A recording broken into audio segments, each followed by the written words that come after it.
le seul moyen, c'est on s'unit tous, on dit stop, et pendant même 2 ou 3 jours, si on est assez nombreux, la direction en face, elle est obligée de t'écouter. Elle peut plus juste te mépriser. Et il y a des luttes victorieuses. La lutte, ça fonctionne, quoi. La lutte, ça fonctionne. Faut garder ça. Alors, salut Glaré. Salut Dra. Déjà, merci de nous accueillir pour cet entretien d'anticapitaliste. Merci à vous de parler de nous et de donner une voix à nos luttes, comme je vous le disais. Du coup, on s'était rencontrés il y a maintenant presque 4 mois à la FNAC Saint-Lazare. Ouais. Donc, tu t'appelles Glaré, tu es représentante du personnel CGT à la FNAC Saint-Lazare. Oui. Donc, est-ce que tu peux nous raconter comment a débuté le mouvement de grève, dans quelles conditions, quelles étaient vos revendications, tout ça? Alors, ça a débuté le 8 décembre dans un couloir. Voilà. Et la colère montait depuis des années. Et là, c'était censé être un débrayage comme d'habitude. Sauf que d'habitude, on est en bas dans le magasin, on est visible. Et là, bon, c'était dans un couloir et il y avait besoin que de discuter. Et ça a duré comme ça une semaine. Et c'est ça, en fait, qui a posé, je pense, les bases du fait que c'est devenu une grève reconductible qui a duré 3 mois et demi. On ne le savait pas quand on a commencé. Quand même. Et en plus, historique, parce qu'à la FNAC Saint-Lazare, ça n'était jamais arrivé, une grève reconductible. Il y en avait une à Champs, à la FNAC des Champs, il y a 5 ans. Mais de l'histoire de la FNAC Saint-Lazare, une grève reconductible, moi Ouais, quand j'étais venue t'interviewer à la FNAC Saint-Lazare, tu disais que c'était la première expérience comme ça. Et en fait, sur le territoire français en tout cas, ça a été le début d'une grève. Et du coup, ça a incité d'autres magasins à se mettre en grève. Alors, des gros mouvements de grève à la FNAC, il y en a eu il y a plus de 10 ans. On a eu, et ça avait posé un vrai rapport de force avec la direction. Et puis ça s'est étiolé. Et bon, malheureusement, du coup, le rapport de force, forcément, il a baissé. Mais oui, en décembre, il y a eu des mouvements dans d'autres FNAC en France, en province. Et c'est ce qui a permis aussi, parce qu'une de nos revendications, c'était la prime Covid. Donc ça, l'employeur avait dit publiquement sur France Inter qu'il ne nous la verserait pas. Donc il ne s'est pas dédit, tu vois, sur ça. Mais ils ont versé la prime pouvoir d'achat. Et pour nous, clairement, c'est parce qu'ils ont bien vu qu'il y avait une colère qui est en train de monter. Et à Paris et en province. Voilà, c'est quelque chose... Pour apaiser un petit peu. Ouais, c'est qu'à un moment donné, tu peux pas... Après, je crois que il y a un problème de cadence, de salaire évident. Et vous revendiquiez surtout un manque d'effectifs. Ouais, on était vraiment sur les conditions de travail. Parce que les effectifs baissent, sont en baisse constante. Ils ne remplacent pas les départs. Et puis, ils prennent maintenant beaucoup d'intérimaires, des stagiaires, des alternants, des démonstrateurs qui sont plus du coup des salariés FNAC. Enfin voilà, donc c'est compliqué. Et vraiment une vraie baisse d'effectifs, donc des conditions de travail qui sont devenues vraiment, vraiment difficiles. Et c'est ça, en fait, le point principal. Et c'est ce qui la souffrance au travail, en fait, qui a fait que les gens ont décidé d'arrêter de subir à un moment donné, ont relevé la tête et se sont organisés. Ouais. Comment ça s'est passé pendant le confinement? La FNAC, elle a réussi à se faire des thunes finalement avec... Grave. Ah mais vraiment, ils ont alors les 2 premiers mois, quand on était tous confinés, vraiment en 2020, les magasins ont fermé, mais le site a continué de fonctionner. Et donc, a très bien fonctionné. Et là, ils ont publié, ça a été partout dans toute la presse. Alors pour parler des mouvements de grève, c'était un peu compliqué, on essayait de les solliciter, on avait peu de visibilité. Dès que la FNAC a une déclaration à faire, c'est partout, il n'y a pas de problème. Donc ils ont annoncé 8 milliards de chiffre d'affaires en 2021. C'est le reflet en tout cas de ces gros groupes qui s'enrichissent sur le dos des personnes qu'on exploite. C'est ça. Et des dividendes reversés aux actionnaires. Voilà, c'est juste insupportable. Et du coup, donc cette grève, comment vous avez tenu financièrement?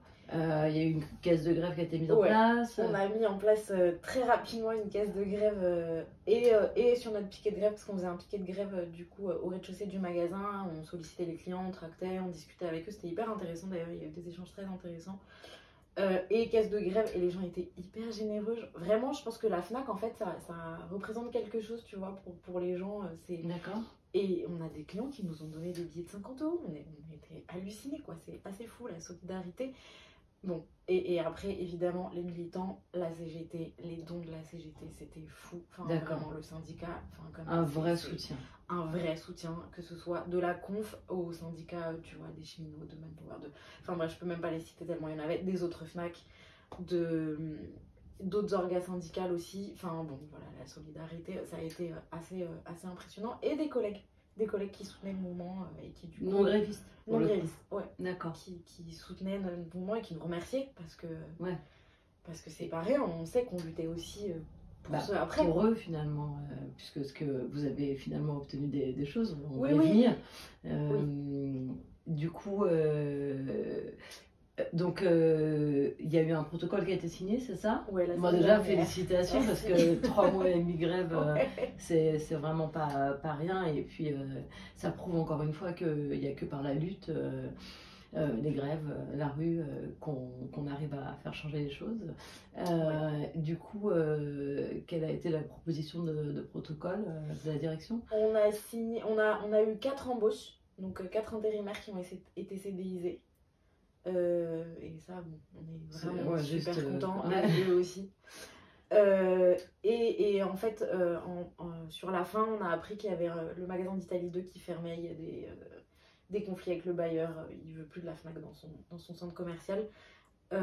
Et donc, un engagement de reclasser les salariés dans les autres Fnac.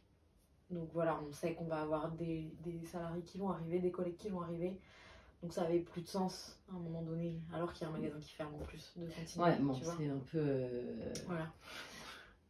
Mais bon, donc au voilà, moins, vous avez plus d'effectifs. Ouais, et un engagement. Et ça, à 15 grévistes, c'est ça? Ouais, en quinzaine, en noyau dur. Après, sur les gros rassemblements, parce qu'on a fait des gros rassemblements où bah, d'ailleurs vous êtes venus. Ouais. On était plus nombreux, mais sur le noyau dur, sur les 3 mois et demi, 6 semaines reconductibles totales, ouais, on était une quinzaine. Ouais, donc c'est quand même beau, hein. Bah ouais, mais c'est pour ça que ça a duré longtemps, ouais, on le sait aussi. Hein. Et justement, ces actions coup de poing un peu que vous faisiez, ça consistait en quoi? Alors, on faisait des rassemblements devant la Fnac, et puis on n'a plus le droit parce que la Fnac a appelé la préfecture de police, et donc ils nous ont interdit nos rassemblements devant, ils nous mettaient dans une petite rue derrière, rien à voir. On a fini par réussir à être en face, mais bon, tu vois, on n'arrivait plus à être devant la Fnac, quoi, non, vraiment. Ouais, c'était... ouais, on se demandait si c'était pas... Oui, non, mais... Tenir ton piquet de grève sur le trottoir d'en face. Non, c'est compliqué, mais bon, voilà. Après, bon, c'est aussi le préfet qu'on a en ce moment, hein. C'est pas trop une surprise de ne pas aller dans le sens de ceux qui luttent. C'est clair. On est plutôt dans la répression qu'autre chose, voilà, c'est certain. C'est ça. Donc voilà, des rassemblements et à chaque fois hyper festifs. On a écrit des chansons, on a revisité des chansons. Chouette. Parce que la lutte, il faut que ce soit joyeux. C'est important, je pense, pour tenir. Ouais, pour tenir, tu vois. Et pour souder, bon, et puis ouais, c'est important. Moi, je suis allée beaucoup sur des piquets de grève des camarades de l'Ibis Batignolles, qui pour moi est une lutte hyper inspirante, de femmes uniquement par ailleurs. Et en fait il y avait de la musique tout le temps, quoi. Ouais, on dansait, on chantait tout le temps. Puis elles sont là en train de déchirer les papiers, il y a des confettis partout, ouais, c'est la fête, quoi. C'est assez inspirant parce que ouais, c'est dur à tenir, donc vraiment bravo pour ça. Bravo de nous montrer que ça fonctionne aussi. On espère qu'il y aura d'autres luttes, que les mouvements vont s'amplifier, parce que on tend pas vers un truc social très très inspirant, on va dire. Et une dernière question peut-être, c'est est-ce que vous êtes satisfait de ça, ou est-ce qu'il y a d'autres perspectives de lutte? Comment...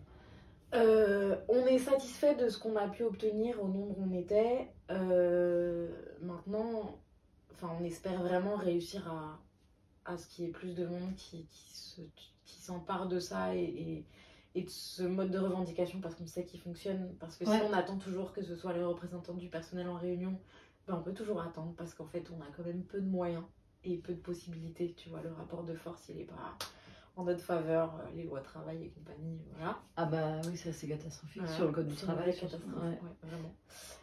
Mais ouais, les salariés ont encore l'impression que, tu vois, on peut agir comme ça, alors que, enfin non, le seul moyen, c'est on s'unit tous, on dit stop, et pendant même 2 ou 3 jours, si on est assez nombreux, la direction en face, elle est obligée de t'écouter. Elle peut plus juste te mépriser, c'est C'est pas un possible. vrai rapport de force qui Il faut un vrai fonctionne, rapport en de fait, force, ouais, mais bien ouais. sûr. Et sur les conditions de travail, on a une vraie problématique, enfin, dans énormément de magasins et énormément de rayons, de départements. Et sur les salaires, à la FNAC, on a des salaires super bas. C'est une honte, vraiment. On est au SMIC. À chaque fois que le SMIC il est réévalué.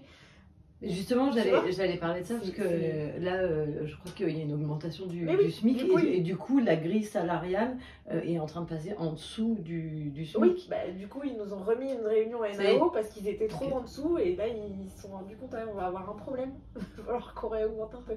Hallucinant quand même. C'est fou. Ouais, avec, pour une entreprise comme la vu ce qu'ils empochent comme argent. Ouais. Bah voilà. Le monde capitaliste. Ouais, c'est ça. C'est ça. Et ben merci beaucoup Glarey, et en espérant que ça inspire d'autres camarades à se mettre en grève parce que y a des vrais mouvements de solidarité qui permettent financièrement de tenir la grève et on l'a vu et en fait il n'y a que par le rapport de force que ça fonctionne. Et ben bon courage à vous. Comme ça, alors que enfin non, le seul moyen c'est on s'unit tous, on dit stop et pendant même 2 ou 3 jours, si on est assez nombreux, la direction en face, elle est obligée de t'écouter. Elle peut plus juste te mépriser. Et il y a des luttes victorieuses. Il y a des luttes victorieuses, Gibert, ils ont débrayé, il y avait 80% je crois des magasins. 3 jours c'était réglé, ils ont c'était plié. D'accord, la lutte ça fonctionne quoi. La lutte ça fonctionne. Faut garder ça.